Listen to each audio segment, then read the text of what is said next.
Hello everyone, we are the Paradoox. Welcome to our channel. In this video, we are going to learn how to make material for the shirring shirt and circle skirt, adding some details on them on ZBrush, and finally render it at Arnold. If you want to learn how to make the shirring shirt and circle skirt on the Marvelous Designer, we uploaded a video of how to make them on our channel, you can also see that. If you have not yet subscribed to our channel, please subscribe to it and hit the notification button, so you do not miss our future videos. Well, let's not waste any more time and go to it.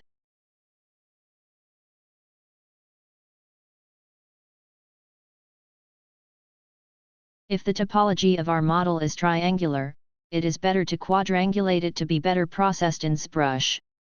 We check the number of particles to find the right size. The point to keep in mind is that the number does not have to be high, to the extent that it has a good view from a distance. Considering that we work with several software, it is better to get the model in the most optimal output mode, and work on the details in ZBrush.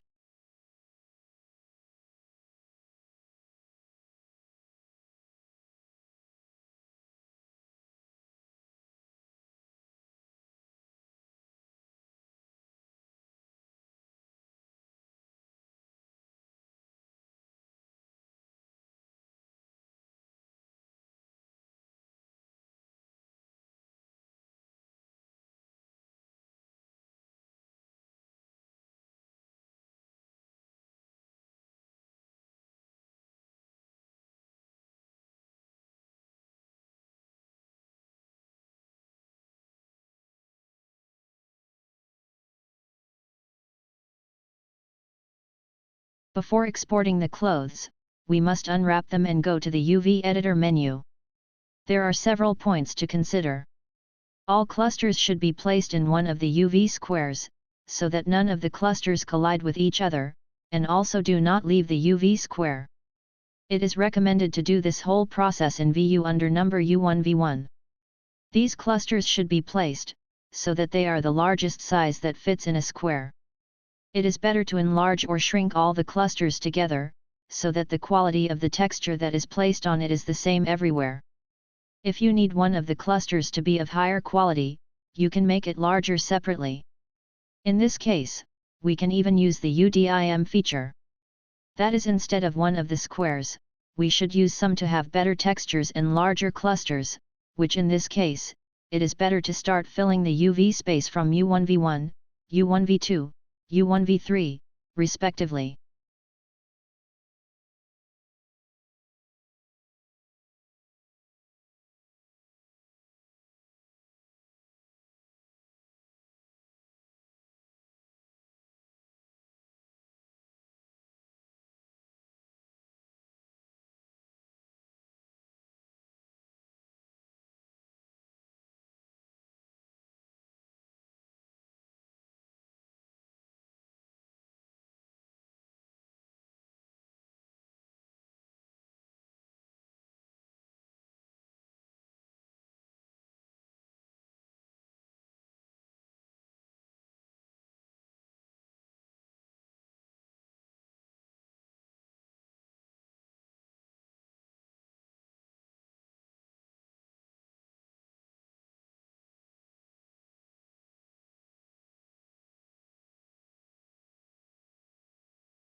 After completing the checks, you can now output.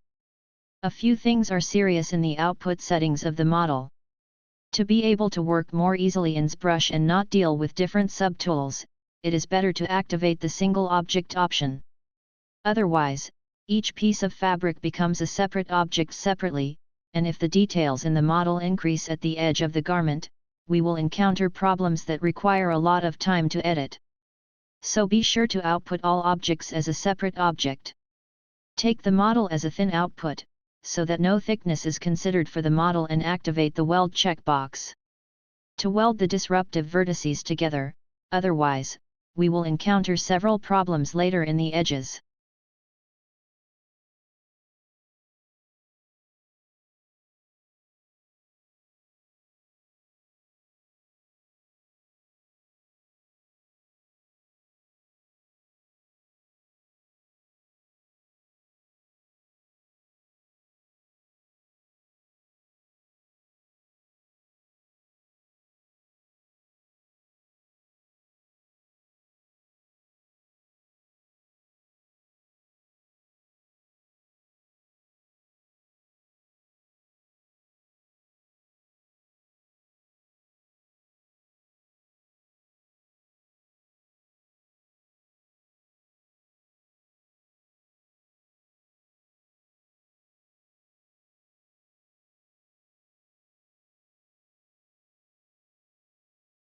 In ZBrush, we enter the model and see that it has no thickness and all the models are a poly group, and in case of divide operation, details are added to the model and we do not encounter any problems. And we start to increase the details on the model, which uses several types of brushes in the project to get the right wrinkles and details.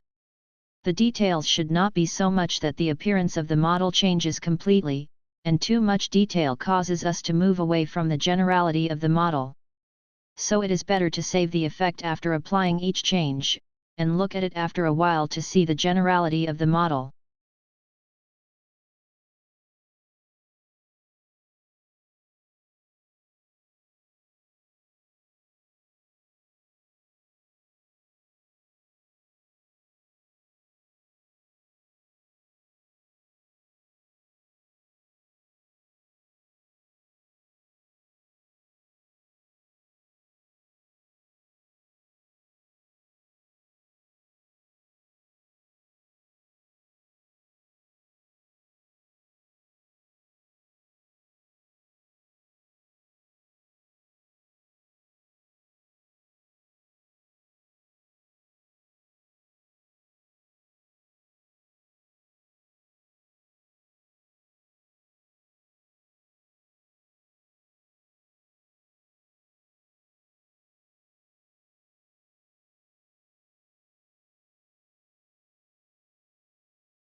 After finishing the details process, it is time to get an output from ZBrush. We need two types of output. The first is the low poly output that we can easily run in other software, and because this output is small, it speeds us up a lot. But this small output loses a lot of detail, and may be very different from what we envision. In this case, the second output helps us to recover lost details. The second output is high poly and may be very heavy and bulky, and cannot be used directly in other software, as it takes a long time to process. This output may even take a long time indirectly, and it is better to apply decimation operation on it, to keep it a little lighter while preserving the details. This operation eliminates the model topology and in some cases unwraps the model, which has no effect on the continuation of the work, and what matters in the high poly model is its location, and make sure that the model is exactly where the compact model is located. Output the file as OBJ or FBX. My suggestion is FBX so that smooth groups are applied to the model, and the model is not seen sharply in other software.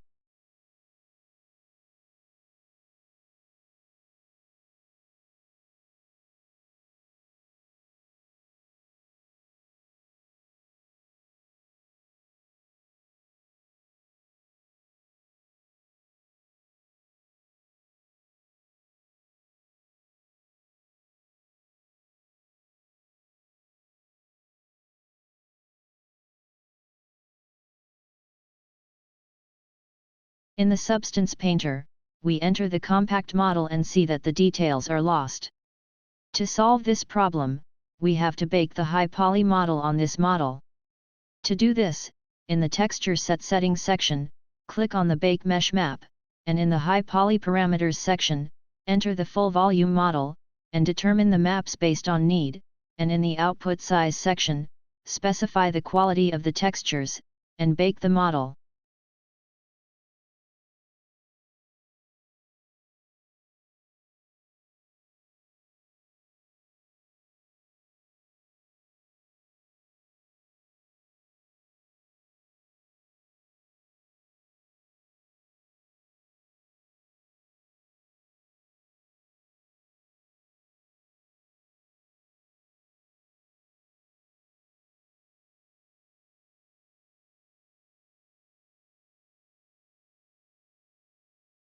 After finishing the baking process, we see that the details of the high poly model are on our model as a normal map. Now our model is ready to make the material, and we will continue the process of making the material. If the texture is loaded late on the model, we can change the texture quality in the texture set setting, to increase the speed of the process. In the process of making materials, we use smart materials, smart masks, default textures, and many other things. In many cases, we use generators to increase the details of the material. These generators are available by default, and we can even produce them ourselves.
After making the material, it is time to output our textures.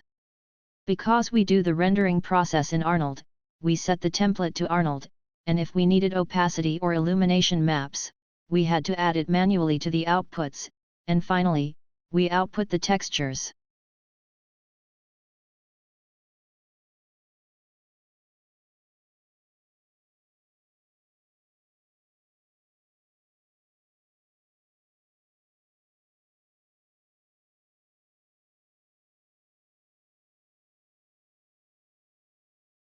We enter Maya and enter the model in the studio. And after placing the camera and adjusting the lights, we start importing textures, and in the Hyper Shader, by creating an iStandard surface, we start connecting textures to each of our parts. Different lights may be used, including BUMP2D, Displacement Shader, Divide, and then we attribute the fabricated material to the model.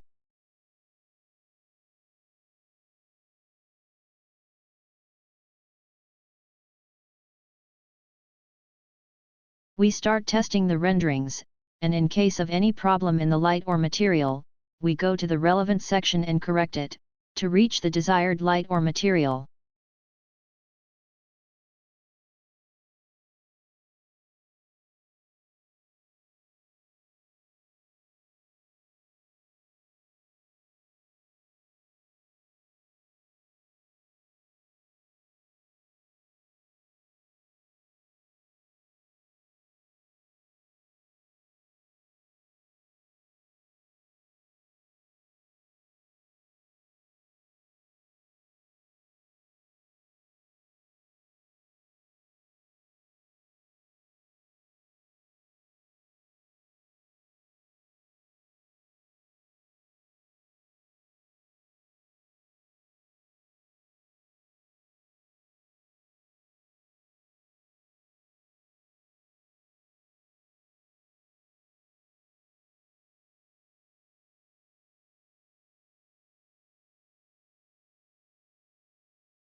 Thank you guys for watching this video. I hope this video was helpful to you and could have added something to your information. If you have not yet subscribed to our channel, please subscribe to it so that you do not miss our future videos. If you like this video, please like it, it will help us a lot. If you have any questions, you can say them in the comments section. So I will see you in future videos.